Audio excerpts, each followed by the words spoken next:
Celestial, una vez más, Señor, por la oportunidad de venir delante de tu presencia, Señor mi Dios, por la oportunidad de compartir con mis hermanos, Señor, por la oportunidad, Padre Celestial, de reconocer tu misericordia y tu grandeza, la oportunidad de abrir nuestros labios para adorarte, reconociendo tu soberanía sobre nuestras vidas. Tú eres nuestro Dios, tú eres nuestro Padre.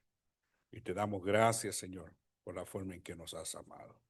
Te invitamos que estés en medio nuestro, que nos ministres a través de tu palabra, que nos reveles tu voluntad y tu corazón. Espíritu Santo, abre nuestro entendimiento. Revélanos lo que el Señor tiene para nosotros. En el nombre de Jesús de Nazaret. Amén. Y amén. Dice Jorgito que no terminamos los terrenos del sembrador. Pero les voy a mandar, Jorgito, porque ya es muy poco lo que va a quedar. Entonces, pues ya hoy no vamos, pasamos ya dos veces en que hoy nos vamos a mover a la parábola del libro del trigo y la cizaña.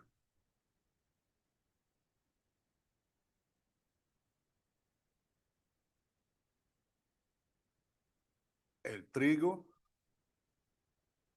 y la cizaña. Esa se encuentra en Mateo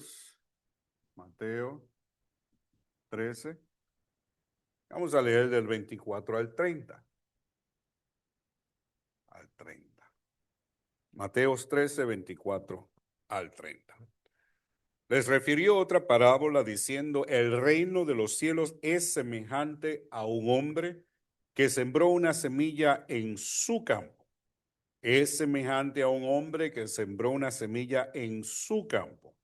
Pero mientras dormían los hombres, vino un enemigo y sembró una cizaña entre el trigo y se fue.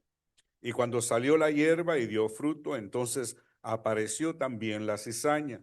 Viendo entonces los siervos del padre de familia y le dijeron, Señor, ¿no sembraste buena semilla en tu campo? ¿De dónde pues tienes cizaña? Y él les dijo, un enemigo ha hecho esto. Y los siervos dijeron, ¿quieres pues que vayamos y arranquemos? Y él les dijo, no sea que al arrancar la cizaña arranquen también con ella el trigo.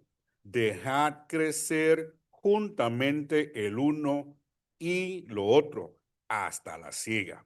Y al tiempo de la siega, yo diré a los segadores, recoged primero la cizaña, atadla en manojos para quemarla, pero recoged el trigo. Más adelante vemos entonces cómo el Señor empieza a explicar esta parábola. Y es una parábola que es simple hasta cierto punto, especialmente después que Cristo la explica.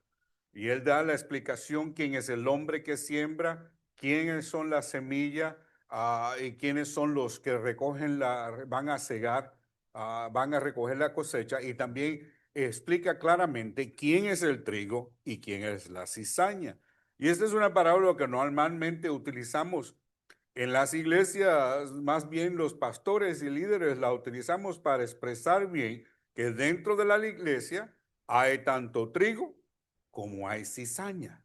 Y más adelante van a ver, según vamos desarrollando esta parábola, donde claramente podemos identificar el trigo y la cizaña dentro de la iglesia. Pero esto va un poquito más allá de eso.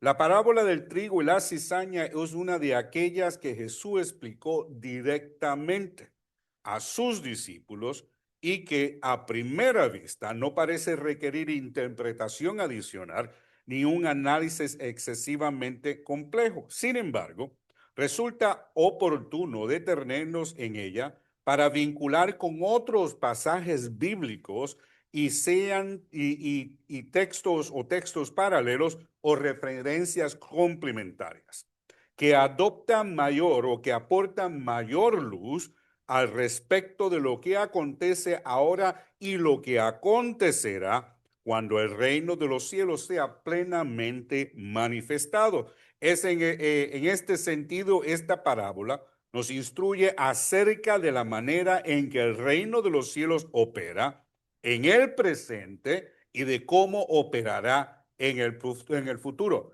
particularmente en su relación y contraste del reino terrenal.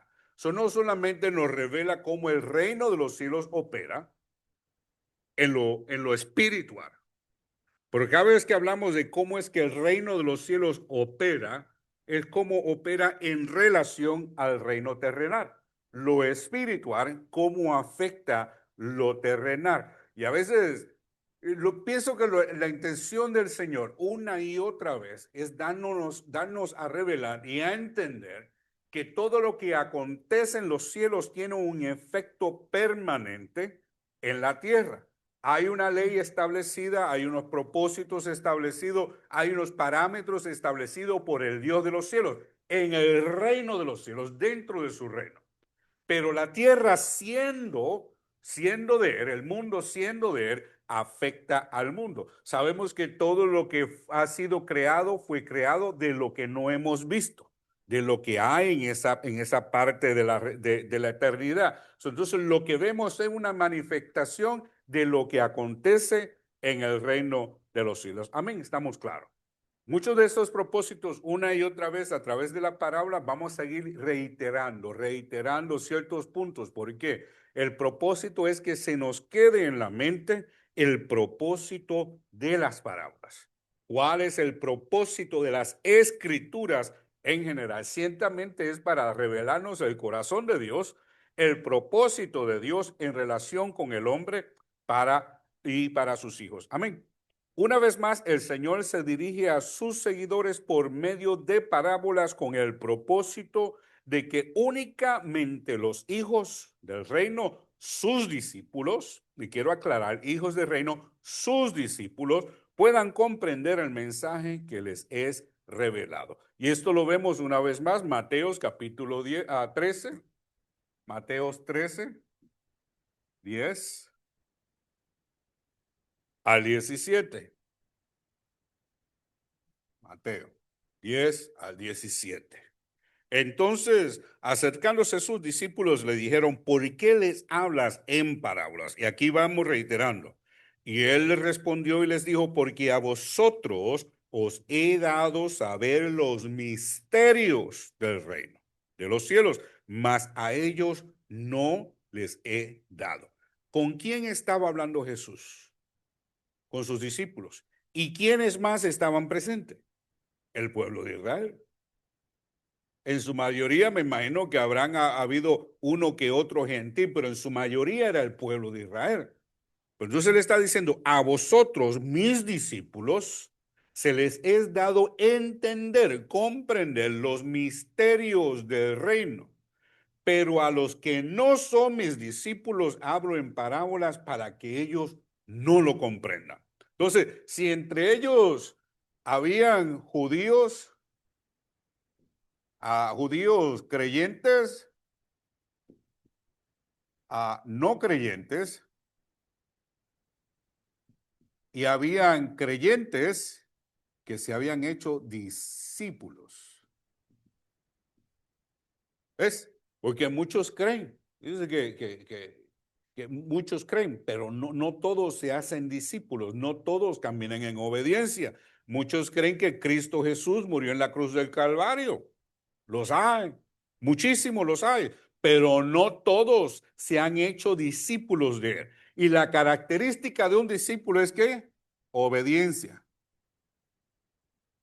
Un discípulo es un seguidor. Y para ser seguidor de Cristo hay que seguirlo aún en las buenas como en las malas. No como aquellos discípulos que escuchando la palabra, dice que muchos se volvieron atrás porque la palabra era muy dura para ellos. Eran creyentes, lo eran, estaban ahí porque creían. Pero ¿qué pasa?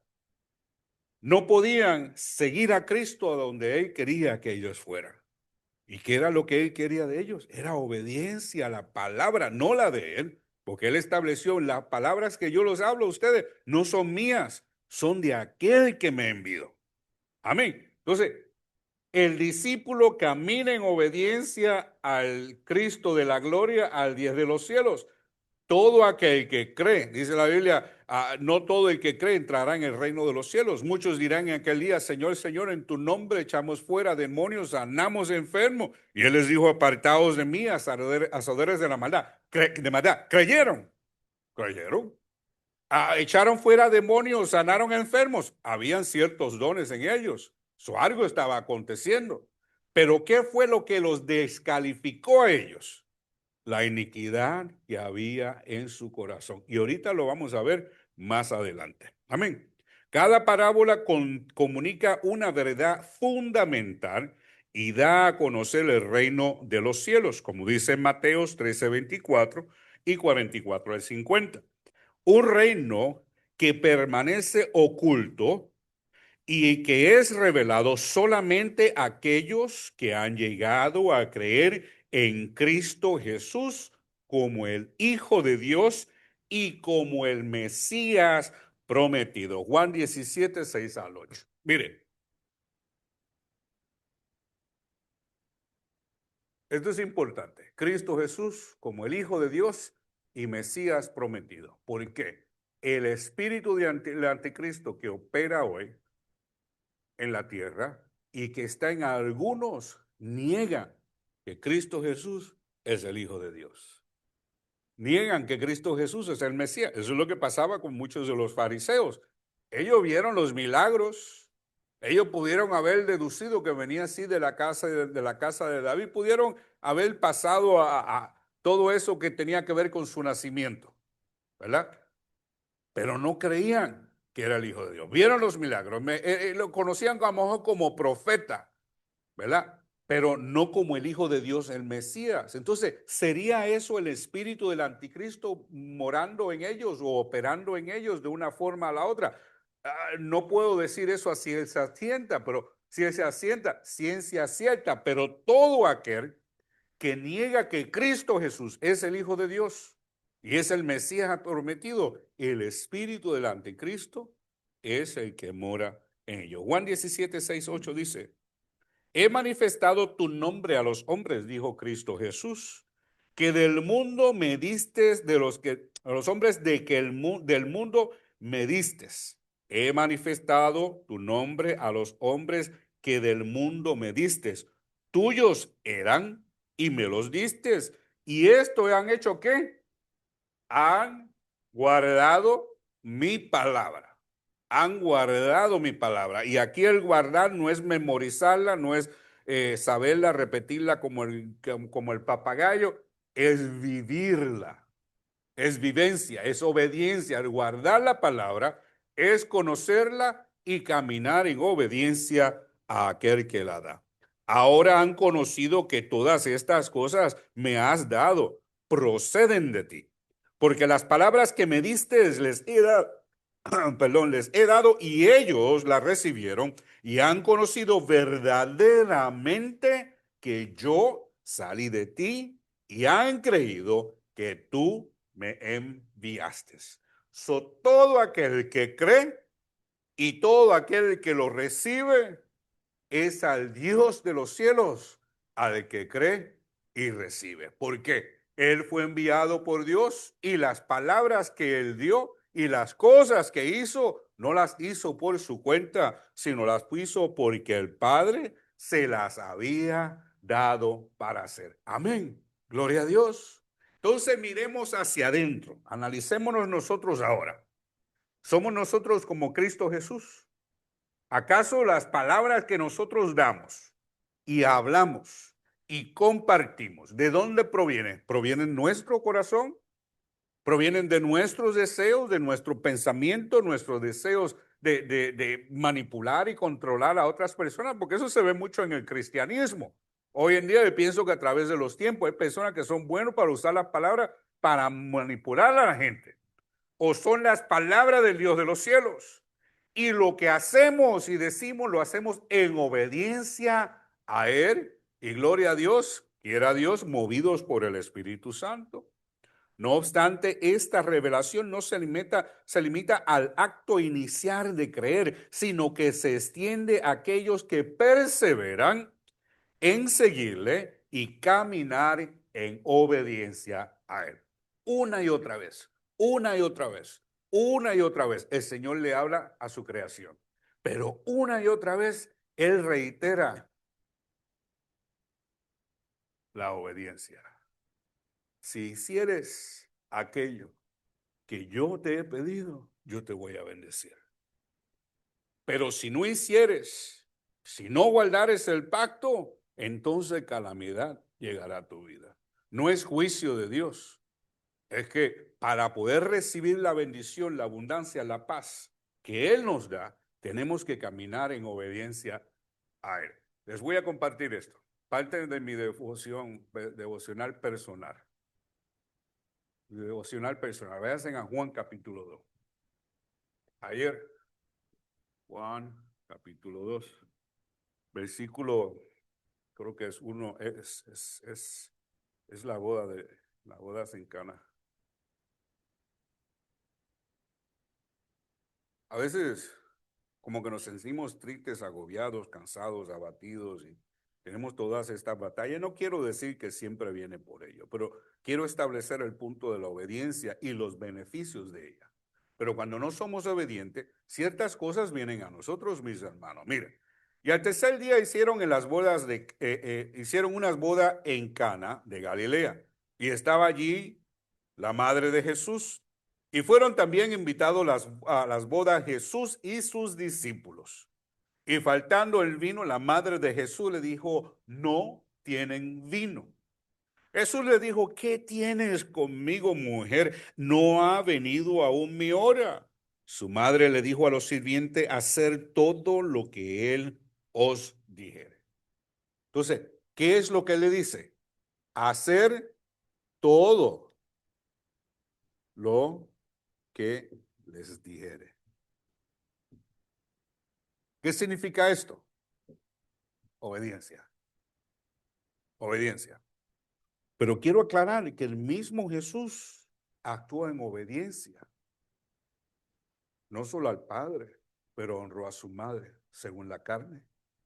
Hubo obediencia, pero quiero llegar al punto, ¿qué es lo que la obediencia produce en el corazón del hombre?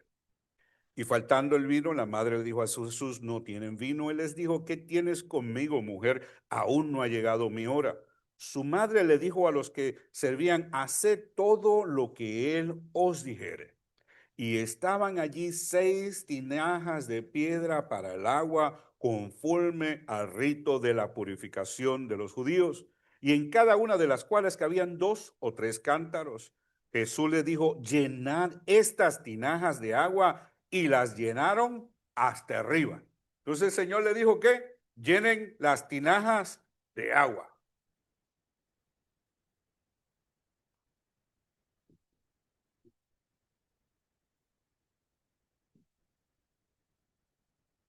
Y agua es símbolo de ¿qué? Vida. Amén. Y otra vez más, obediencia. Y mire lo que acontece. Entonces les dijo, sacad ahora y llevarlo al maestro de Sala, y lo llevaron. Cuando el maestro de Sala probó el agua hecha vino, ¿qué aconteció? El agua se convirtió en vino. La vida se convirtió en ¿qué? En gozo. Vino es símbolo de gozo, es mosto.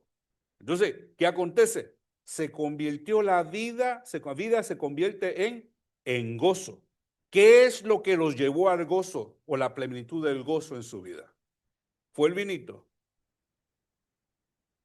Fue la obediencia. Y meditaba yo en esta palabra ayer en la mañana, y yo decía, la obediencia a Cristo Jesús. Como dice en Juan capítulo 2, versículo 1 en adelante, la obediencia a Cristo Jesús produce gozo en el corazón del hombre. Cuando el hombre no camina en obediencia al Dios de los cielos, ¿qué es lo que hay? Hay abatimiento del alma, hay congoja en el corazón, hay un pesar en la vida del hombre. Entonces, la vida ya no es plena. ¿Por qué? Algo está aconteciendo en nuestras vidas que nos ha robado nuestro gozo. ¿Y qué produce esto? La desobediencia. La desobediencia produce congoja, pesar, produce malestar en el alma. Y por eso es que cuando pecamos o somos desobedientes a Dios, sentimos tanto pesar y ya no sentimos el gozo que teníamos antes en nuestras vidas. Amén. Ahora bien, no obstante, esta revelación no se limita al acto inicial de creer, sino que se extiende a quienes perseveran en seguirle y caminar en obediencia a él. A estos la palabra de Dios se les manifiesta de una manera profunda. Yo a veces decía, me voy a ministrar. No estamos en el aire, nada más estamos con Dieguito del otro lado. Me voy a ministrar. Yo a veces decía, estos guatemaltecos tienen que ser mitad judíos, porque de Guatemala ha salido mucha revelación y mucha palabra. Yo creo que en eso estamos claros. ¿Ves? Yo creo que estos son de la tribu perdida de Judá. Pero, ¿qué acontece? Es que el seguir y caminar a Dios en obediencia, eso es lo que produce en el corazón de uno. Entonces, cuando perseveramos, caminamos en obediencia a Él, a estos que caminan en obediencia a Él, la palabra de Dios se le manifiesta de una manera profunda, pues el mensaje se le revela a quienes lo aman y guardan sus mandamientos. Aleluya. No tiene nada que ver con los guatemaltecos. Si caminamos en obediencia, como lo hicieron ellos, los que vinieron antes de nosotros en nuestra misión, si caminamos en obediencia al Señor, si guardamos su palabra, si amamos al Cristo de la gloria, entonces esa palabra se nos revela en el corazón. Amén. Amén. Por eso es que los vemos en todos los países del mundo, en todos los países del mundo. Hay hombres y mujeres que aman al Señor. Y yo pensaba ayer y decía, creo que le dije a la hermana Ibe, o estaba hablando con el espejo, no me acuerdo. Pensaba yo, el apóstol lleva años hablando del amado y enamorándose del amado y enamórense del amado. Y siempre está predicando a su iglesia, buscando que la iglesia se enamore de Cristo Jesús. Y nosotros nos tenemos que enamorar de Cristo Jesús. Y yo pensaba, Señor, yo sé que tú eres el Hijo de Dios, moriste por mí en la cruz del Calvario, pero me pregunto, ¿estaré enamorado de ti? ¿Te has preguntado eso alguna vez? Y si no, pregúntatelo. En verdad, no es que lo ame, de amarlo sí, lo amamos, pero estar enamorado, locamente enamorado. ¿Tú te acuerdas cuando te enamoraste de la Madeline? Estabas como gallinita sin cabeza corriendo de esa manera. Y todos nos acordamos de eso. A aquellos tiempos estamos a las 3, 4, 5 de la mañana hablando por teléfono, levantamos a trabajar y a la escuela como si nada. Ahora, Dios mío. Entonces, con el Señor nos levantaremos, nos acostaremos 2, 3 de la mañana hablando con Él porque no tenemos suficiente tiempo, ¿verdad? Ahí estaba Elías. Elías era un hombre que parecía como nosotros, pero su relación con el Dios de los cielos era diferente. Yo me atrevo a decir que Elías era obediente, seguía al Dios de los cielos y tenía una relación íntima con Él. No era de 5 minutos, 5 segundos de hora, no, era constantemente. Y el otro, ¿cuál fue el otro que dije? El Señor se lo llevó. Enoc caminaba con Dios constantemente. Allá el apóstol le llama Enoquita a la esposa. Que no decir que estaba casada, pues tuvo hijo. Entonces, en todo eso, él tenía tiempo para el amado. Tenía tiempo para el Dios de los cielos, queriendo decir. Entonces, ese debe ser nuestro verdadero deseo. Cuando aprendamos a caminar de esa manera, en cercanía, en obediencia, en relación con el Dios de los cielos, con Cristo Jesús, la palabra de Dios de los cielos se nos va a revelar en una forma diferente. Y tú puedes estar 50 años en la iglesia. Puedes tener 2 PhD, 3 maestrías, teología, cristología, todas las guías que tú quieras coger. Pero hasta que tú no entres en obediencia y te enamores del Dios de los cielos, del Cristo de la gloria, la palabra no se te va a revelar de la misma manera, porque ella es para aquellos que caminan en obediencia a Él. Juan 14, 21 al 24. Juan 14, 21 al 24. El que tiene mis mandamientos y los guarda. Este es el texto de la parucía. El que tiene mis mandamientos y los guarda es el que me ama. La evidencia de nuestro amor a Él es ¿cuál? Que caminamos en obediencia a Él, guardando su palabra. El que tiene mis mandamientos y los guarda es el que me ama. Esa es la evidencia. Y el que me ama será amado ¿por quién? Por el Padre. ¿Por qué? Porque ama al Hijo por mi Padre y yo le amaré y me manifestaré a Él. Yo sé que estamos hablando aquí de lo por referente a la doctrina de la parucía, pero fíjese este punto. Y yo le amaré y me manifestaré a Él.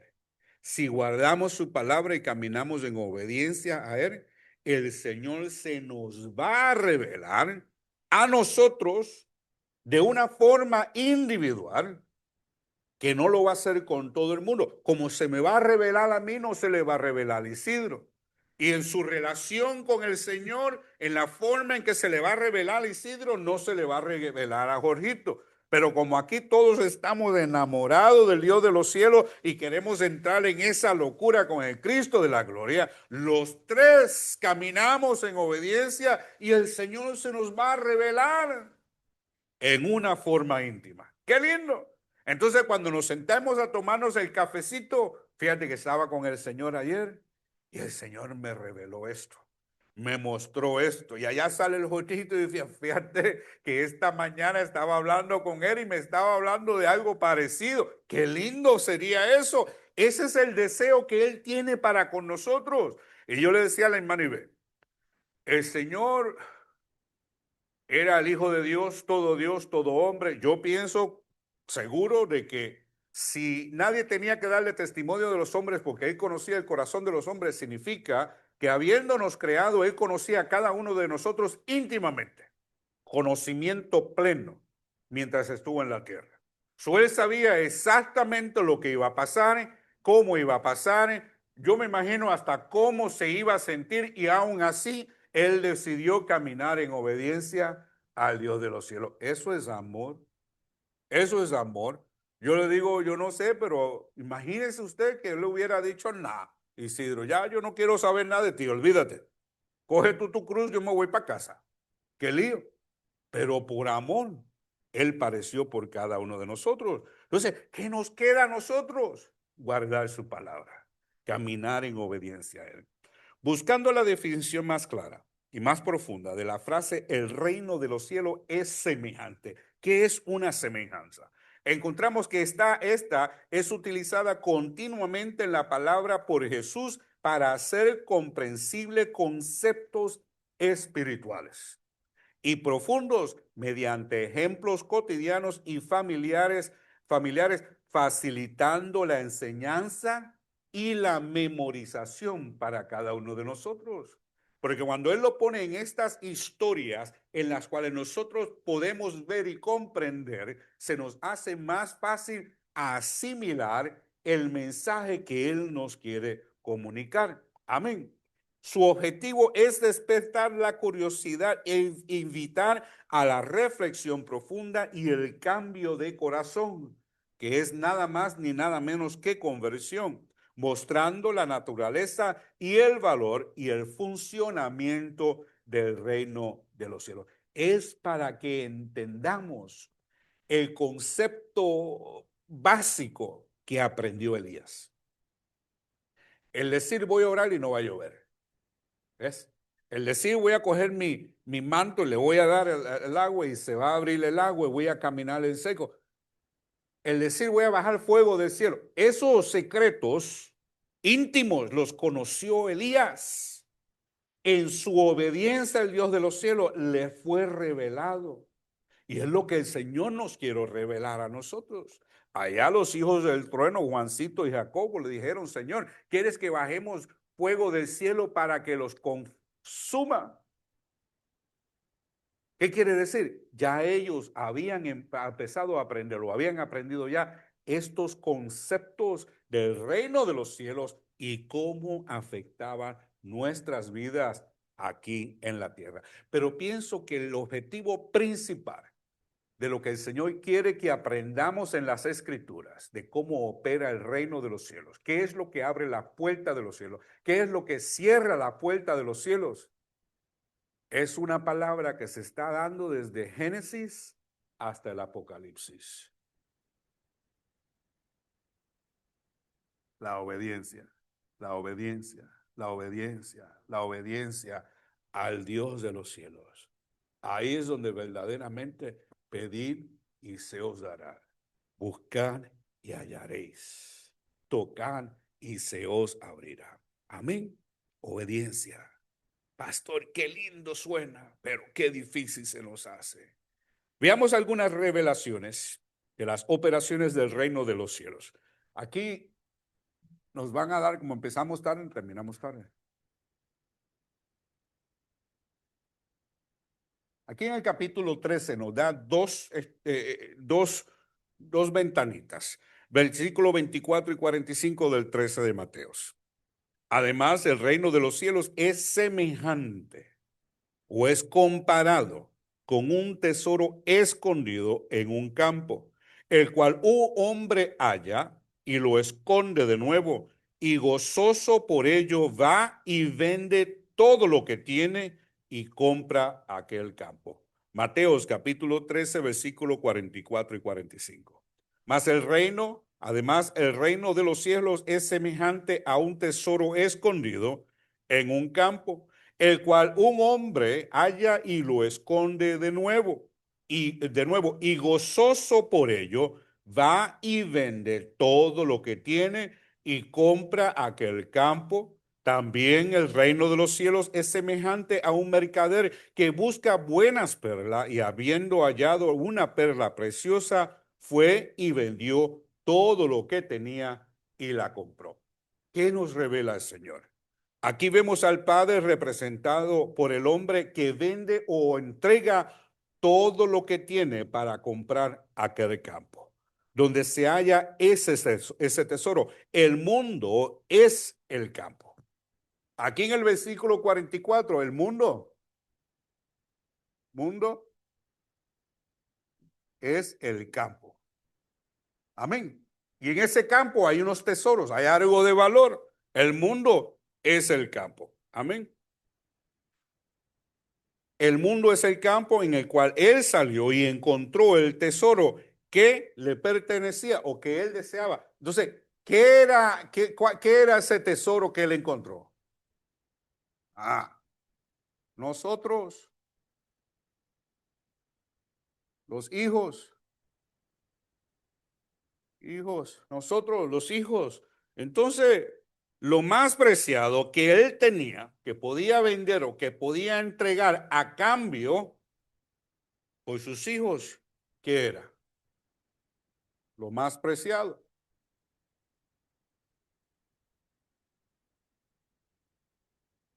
Su hijo, Cristo Jesús.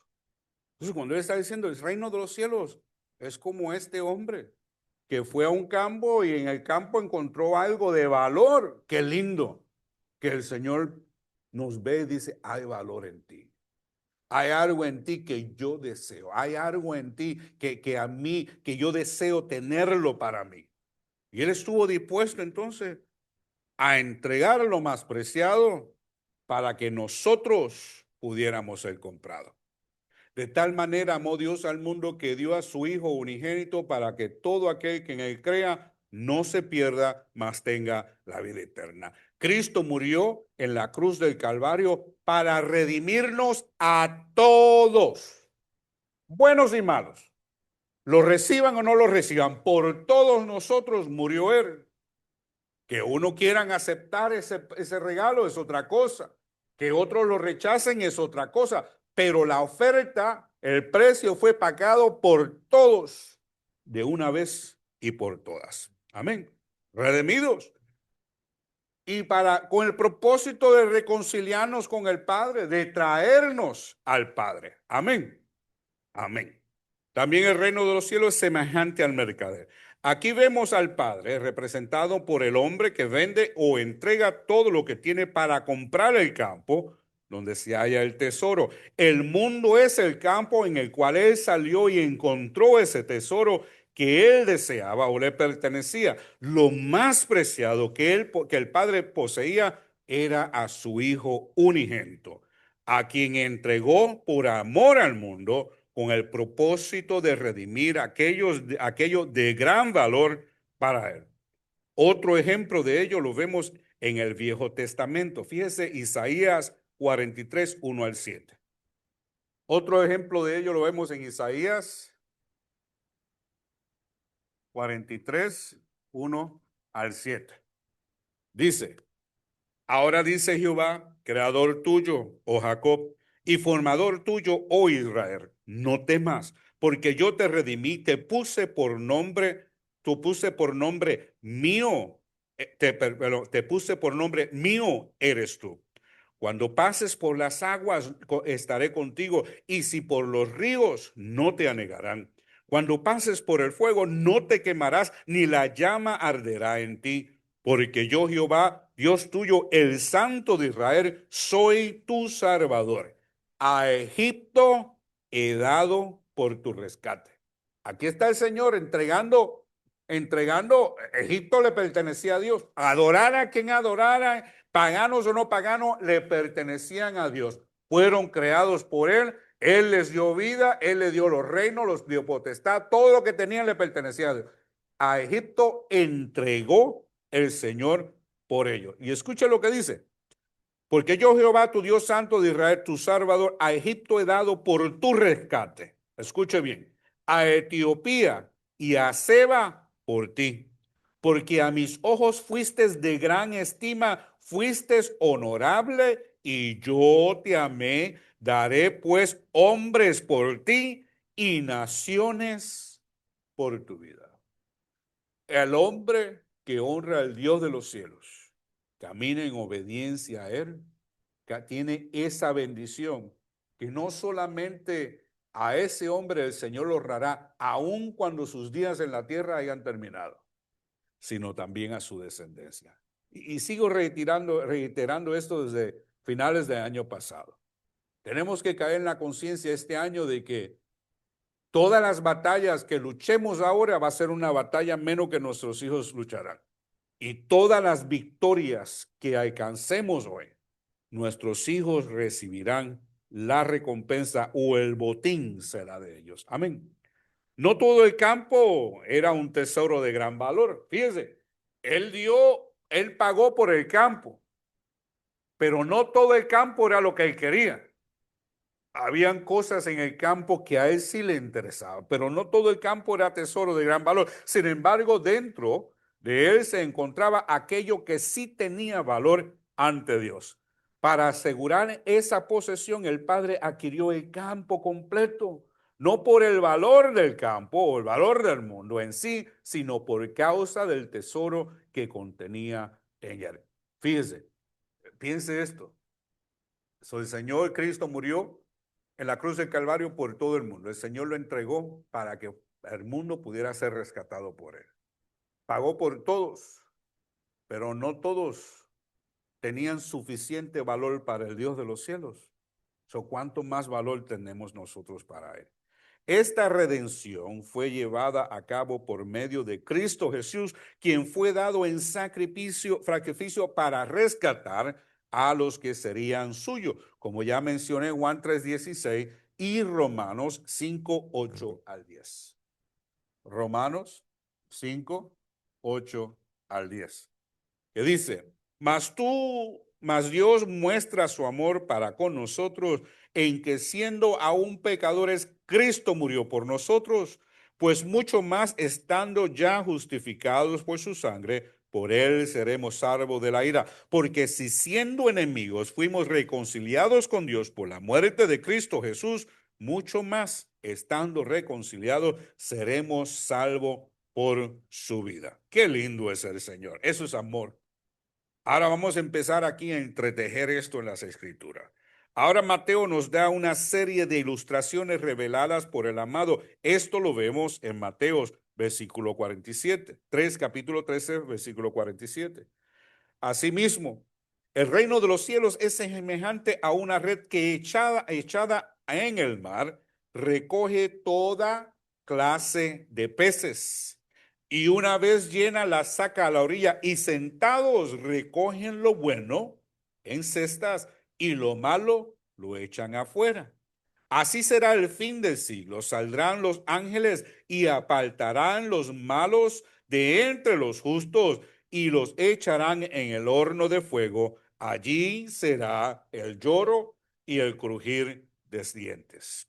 Número 1. Este último lo vemos nuevamente en una forma más clara en el capítulo 14, versículo 14 al 20 de Apocalipsis. Escuche bien.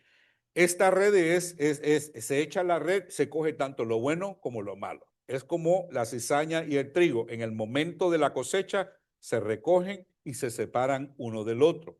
En este versículo que acabamos de leer, 47, se echa la red, se saca la pesca y cuando llegan a la orilla empiezan a separar lo bueno de lo malo. Ahora fíjense lo que dice en el capítulo 14, versículo 14 al 20 de Apocalipsis. Sentado sobre una nube, uno semejante al Hijo del Hombre con una hoz aguda. ¿Quién es semejante? ¿De quién está hablando? Semejante al Hijo del Hombre. ¿A quién se refiere?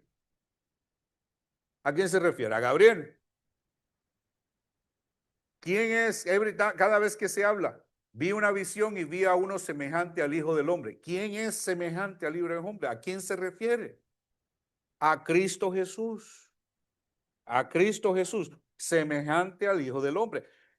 Parece un ángel, angelical, pero tiene la semejanza de un hombre, de un hombre. Tiene el semblante de hombre. Y mire, y he aquí una nube blanca, dice el capítulo 14, y sobre la nube sentado semejante al Hijo del Hombre, que tenía una corona de oro en su cabeza y en la mano una hoz aguda. Y del templo salió otro ángel, clamando a gran voz al que estaba sentado sobre la nube: mete la hoz y ciega, porque la hora de cegar ha llegado, pues la mies de la tierra está madura. Y el que estaba sentado sobre la nube, semejante al Hijo del Hombre, el hombre metió la hoz en la tierra y la tierra fue cegada. Amén. Cosecha número 1. No quiero que la mezclen con el apóstol, con cosecha número 1, cosecha número 2. Lo que quiero decir es que hay dos cosechas. Una de ellas va a ser llevada a los graneros y la otra va a ser quemada. ¿Ok? ¿Ah? No, en este caso es uno semejante al Hijo del Hombre. Entró la hoz y cosechó lo que estaba maduro. Significa lo que había dado ya fruto. ¿Quiénes son esos? Nosotros, la iglesia, al sonar de la trompeta. Amén. Vamos ahí. Y el otro ángel salió del templo con una hoz aguda. Y entonces dice el versículo 17 al 20, salió otro ángel del templo que estaba en el cielo teniendo también una hoz aguda. Ahora está diciendo un ángel, no está diciendo semejante al Hijo del Hombre, no está diciendo tenía una corona en la cabeza, sino salió un ángel, otro ángel, también teniendo una hoz aguda. Y salió del altar otro ángel que tenía poder sobre el fuego y llamó en gran voz al que tenía la hoz aguda, diciendo: mete la hoz aguda y vendimia los racimos de la tierra, porque sus uvas están maduras. Y el ángel arrojó su hoz en la tierra y vendimió la viña de la tierra y echó las uvas en el lagar de la ira de Dios. Unos para salvación, los recogió el que tenía la semejanza del Hijo del Hombre. Este hombre, este ángel ahora es ordenado por el ángel que tenía poder sobre el fuego. Y las uvas que estaban maduras, que fueron cosechadas en la segunda ocasión ahora, fueron tiradas en el lagar, ¿ok? Y echado las uvas en el gran lagar de la tierra de la ira de Dios, y fue pisado el lagar fuera de la ciudad, y del lagar salió sangre hasta los frenos de los caballos por 1600 años. Amén. El reino de los cielos, existen dos tipos de hijos del reino de los cielos. Dentro del campo del reino, ambos proceden de él, pues todo fue creado por él y para él. Colosenses 1:16. Porque todo fue creado por él y para él. Y toda alma pertenece a Dios. Ezequiel 18:4. Todas las almas son mías. Él no dijo las almas buenas son mías, las almas malas no son mías. No, todas son mías. Y el alma que pecare, morirá. Ezequiel 18:4. He aquí todas las almas son mías, como el alma del Padre, así el alma del Hijo es mía. El alma que pecare, morirá. Ezequiel 18, ¿qué dije? 4. Ezequiel 18:4. Amén. Esta parte sé que la del Apocalipsis está un poco confusa, ¿ok? Pero se las puedo dar para que la lean, así como lo puse en el estudio que escribí, para que lo puedan asimilar. Tienen que leerlo y van a ver que la primera es semejante al Hijo del Hombre, tiene corona en su cabeza y es el que cosecha. ¿Quién viene a buscar al pueblo de Dios? Cristo Jesús. Él no va a mandar a sus ángeles a buscarnos.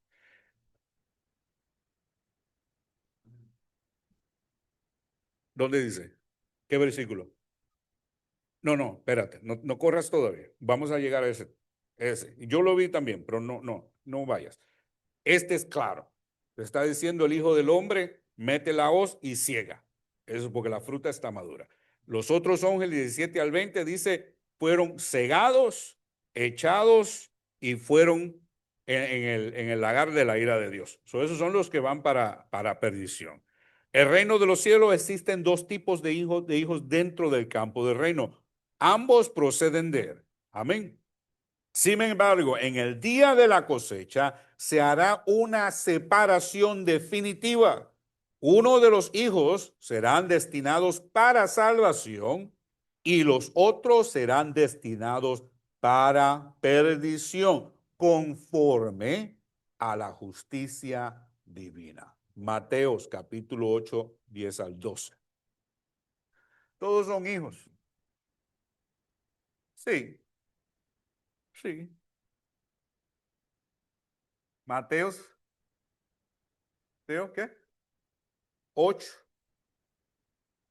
10 al 12 dice: al oír Jesús se maravilló y dijo a los que seguían: de cierto os digo que ni aun en Israel he hallado tanta fe. Os digo que vendrán muchos del oriente y del occidente y se sentarán con Abraham, Isaac y Jacob en el reino de los cielos. Escucha bien.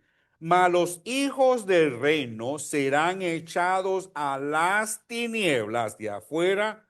Allí será el lloro y el crujir de dientes.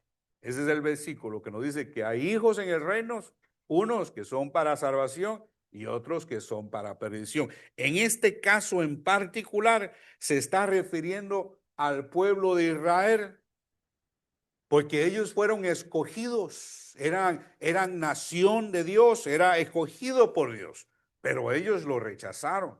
Estos son los hijos que fueron rechazados. Amén. Y eso será igual también para nosotros los gentiles. Los que han de ser salvos, representados como el trigo, serán recogidos por Cristo mismo. quien es el que se encargará de su propia cosecha en el día final.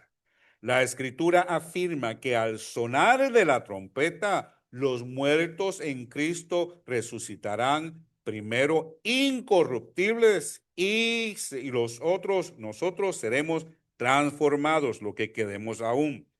Primera de Corintios 15:52, en un momento, en un abrir y cerrar de ojos, al final de la trompeta, porque se tocará la trompeta y los muertos serán resucitados incorruptibles y nosotros seremos transformados. Si me dan un segundo más, lo terminamos. Asimismo, Apocalipsis presenta al Hijo del Hombre segando la tierra cuando la mies está madura. Apocalipsis 14:14 al 16. En contraste, los que han de ir a condenación eterna, representados como la cizaña, no serán recogidos por Cristo, sino que los ángeles serán enviados, Jorito, como segadores. Ellos separarán a los malos de los justos y los echarán en el horno de fuego, donde será el lloro y el crujir de dientes. Mateos 13:49 al 50. Lo mismo que ahora vemos en Apocalipsis 14:14 al 16. Y esto aún de los que resucitarán de entre los muertos, según Daniel 2:2 al 3, que dice: y muchos de los que duermen en el polvo de la tierra serán despertados, unos para vida eterna y otros para vergüenza y confusión perpetua. Los entendidos resplandecerán como el resplandor del firmamento, y lo que enseñan la justicia a la multitud como las estrellas a perpetua eternidad. Los que enseñan la justicia a la multitud. Eso es para aquellos que pienso yo que por la misericordia de Dios seamos puestos en la balanza y hayamos sido aprobados, porque no hemos echado a perder a los oyentes, sino que lo hemos traído a la luz. Amén. El sembrador es el Hijo del Hombre. Respondiendo, él le dijo: el que siembra la buena semilla es el Hijo del Hombre. Lo vemos en el versículo 37. La buena semilla son los hijos del reino. El campo es el mundo y la buena semilla son los hijos del reino, y la cizaña son los hijos del malo. La cizaña son los hijos del maligno. El campo es el mundo y la buena semilla los hijos del reino, y la cizaña son los hijos del malo.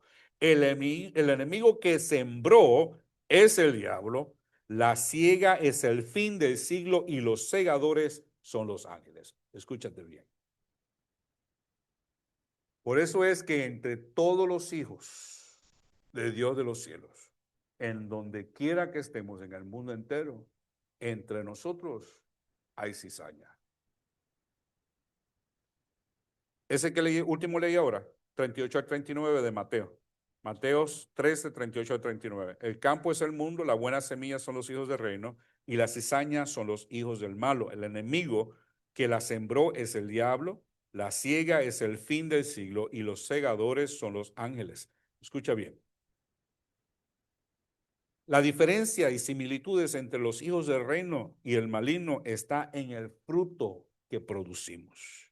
Mateo 7:15-20 dice: guardaos de los falsos profetas que vienen a vosotros vestidos de oveja, vienen camuflajeados, vienen pareciéndose a las ovejas de redil, pero dentro son lobos rapaces.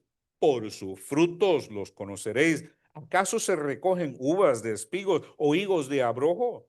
Así todo buen árbol que da fruto, buen fruto, pero el árbol que da malos frutos no puede dar buenos frutos.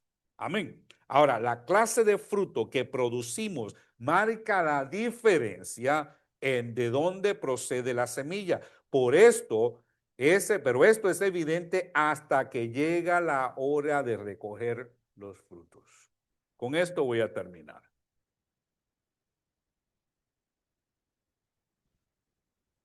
Yo vi una foto de lo que es el trigo, como crece.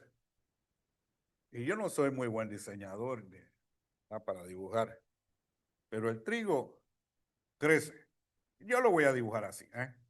No me, lo voy a dibujar así, así. ¿Ves? trigo. Y yo no sé si el trigo es así, la cosa es que tiene, ¿ves?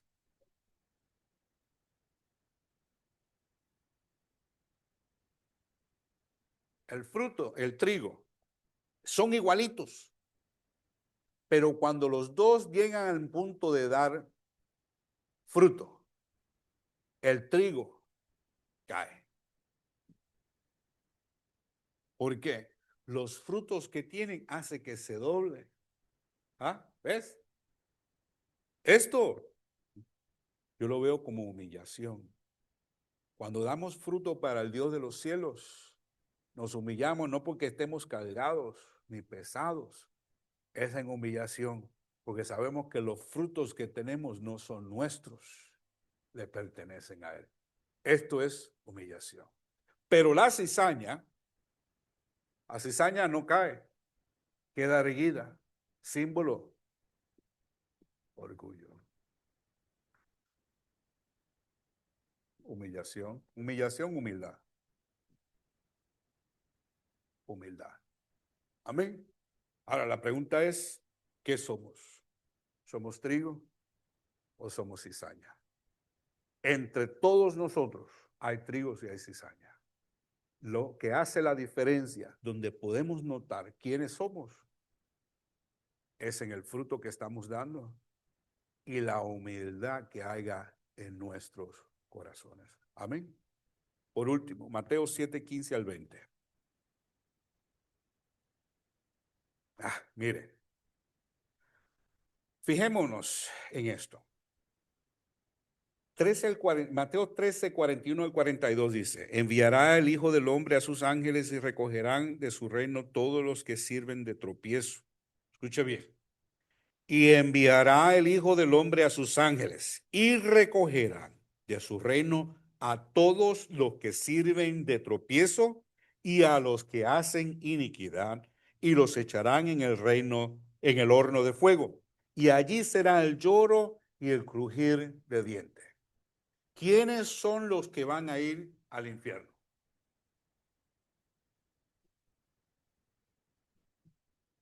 Lo que quiere es buscar la característica que nos dice aquí. Dice que son los que sirven de tropiezo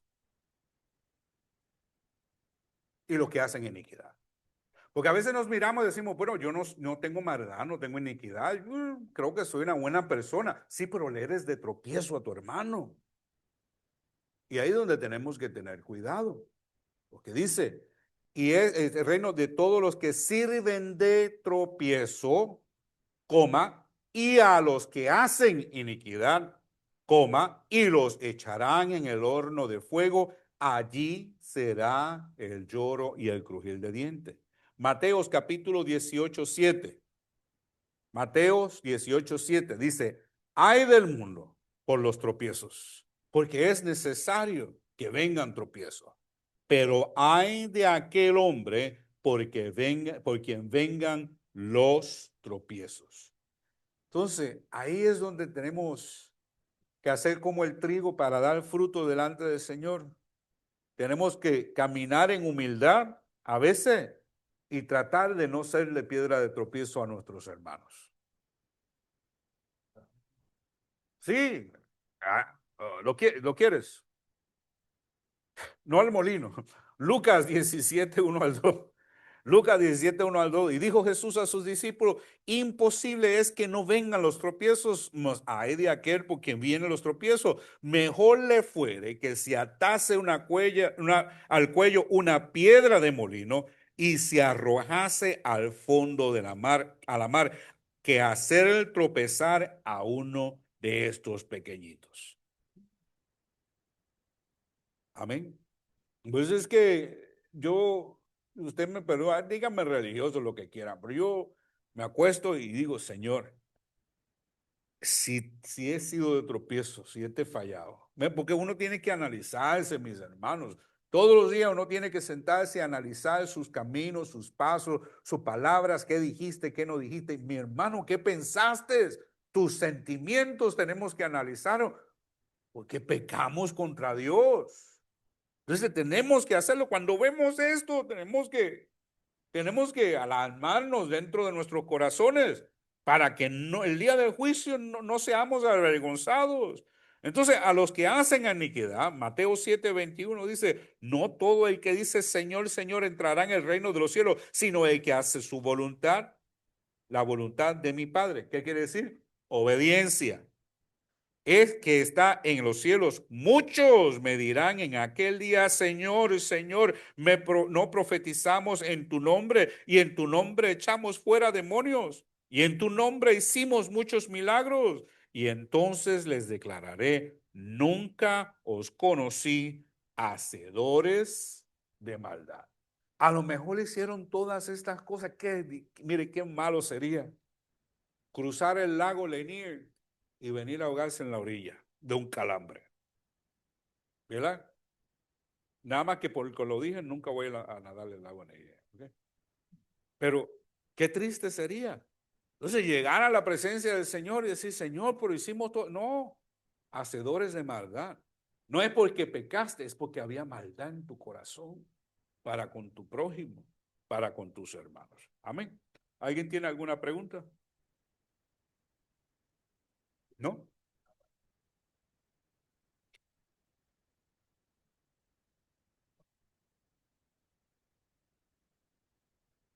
Eso, y no sacrificio. Cuando vemos a Saúl se pudo arrepentido, no se arrepintió. Orgullo. Isaí fue el capítulo 1 del primero de Samuel, el sacerdote, creo que era Isaí. Orgullo, ese pudo haber arrepentido, no se arrepintió. No estoy diciendo que perecieron, pero no se arrepintió. Judas se pudo haber arrepentido, pero no se arrepintió. Estaban entre el pueblo, estaban entre los hijos del reino, estaban cizaña. Sin embargo, Pedrito negó al Cristo, pero era trigo. A la hora de dar fruto, él doblegó su cabeza en humildad al Dios de los cielos y dio fruto para el reino. David, Pablo, crecieron juntos, pero a la hora de dar los frutos, lo dieron para el reino. Pedro, David y Pablo son ejemplos, tremendos buenos ejemplos para nosotros los hombres, para nosotros los cristianos. Cuando deseamos verdaderamente honrar al Dios de los cielos, no importa tu pasado, no importa tus tropiezos, no importa tus proclividades de carácter, nada de eso. El Señor lo que busca es el corazón contrito y humillado, del cual Él dice, Él no rechazará. Mira el esposo, el rey, el esposo de Jezabel. A lo último, cuando llegó el juicio, se humilló y se arrepintió. Y eso movió el corazón de Dios. Y Dios lo perdonó. Amén. Bueno, oramos. Señor, te damos gracias, Padre Celestial, por tu palabra. Te damos gracias, Señor, mi Dios, por tu amor. Ayúdanos a meditar a ella, Señor, mi Dios, y que haya un deseo genuino en nuestros corazones de dar fruto, Señor, mi Dios, para el reino. De ser, Padre, ser trigo y no cizaña. Que no haya iniquidad en nuestros corazones, Señor, mi Dios, y que no seamos de piedra de tropiezo, Señor, a mi Dios, a nuestros hermanos. Que podamos, Señor, mi Dios, caminar, Padre, alerta, atentos. Sabemos que el enemigo anda como un león rugiente buscando a quien devorar. Pero es nuestro deseo, Señor, mi Dios, honrarte. Ahora, danos tanto el querer como el hacer. Fortalécenos. Tu palabra dice que tú no nos das más de lo que podamos cargar, Señor. En ti ponemos nuestra fe, Señor. Ayúdanos a meditar en esta palabra, Señor, para la gloria de tu nombre. En el nombre de Jesús de Nazaret. Amén.